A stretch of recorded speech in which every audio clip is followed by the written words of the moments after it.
Problem asks you to take the expression w plus 5 quantity to the second power and simplify it.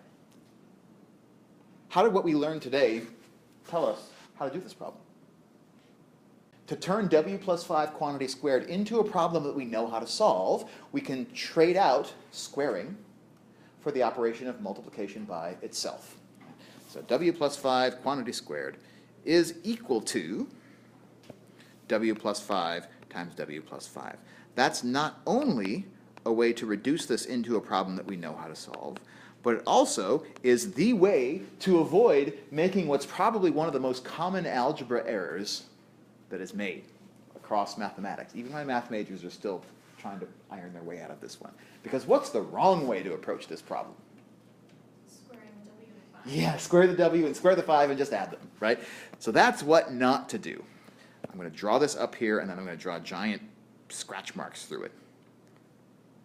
Or maybe I'll just superimpose on top of it the word no, right? What not to do is to distribute the power across w and 5. But wait a minute, you say. Maybe you don't say. Maybe I'll say it for you. Wait a minute. Didn't we learn last week that exponents can be distributed across parentheses? So how come that doesn't work in this problem? What's the difference? The difference, the reason we can't distribute the exponent in our problem is because of the operation inside the parentheses. When the operation indoors was multiplication or division, it was fine. It was in fact a good thing. It was in fact the first thing that we wanted to do in these problems is distribute the power, right?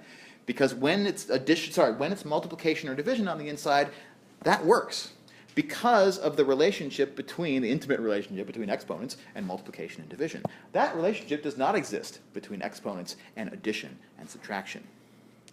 So this distribute the power thing is what not to do. It's always dangerous to put this on the board because I don't even want to. If it were up to me, I wouldn't even make the suggestion about that method. But because this is such a common error that mathematicians like to call it the freshman binomial theorem, or a freshman's dream sometime. It's this thing that everybody screws up at some point or another. But the way to avoid making that error is to turn it into a multiplication problem instead. Because once it's a multiplication problem, now we have all of those different algorithms at our disposal in order to carry it out. And just for the sake of completeness, let's use the lattice method to multiply w plus 5 by w plus 5.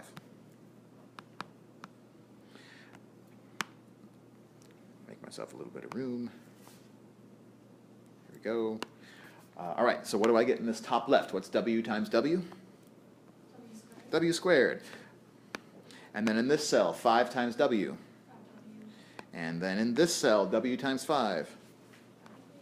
And finally, 5 times 5. And then all I have to do is combine the like terms that I find. There's only one pair of them to worry about. 5w plus 5w.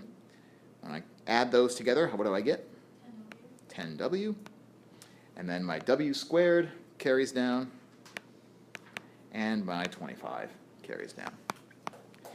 And if we had just done the freshman's dream and distributed the 2 across the w and the 5, I would have still gotten w squared. I would have still gotten 25, but I would have totally missed that 10w in the middle. And that's why the freshman's dream is just that.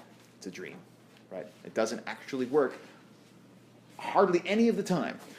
Because as long as there are these terms in the middle that the lattice method picks up on, you're going to miss those if you commit the very common error of dreaming like a freshman.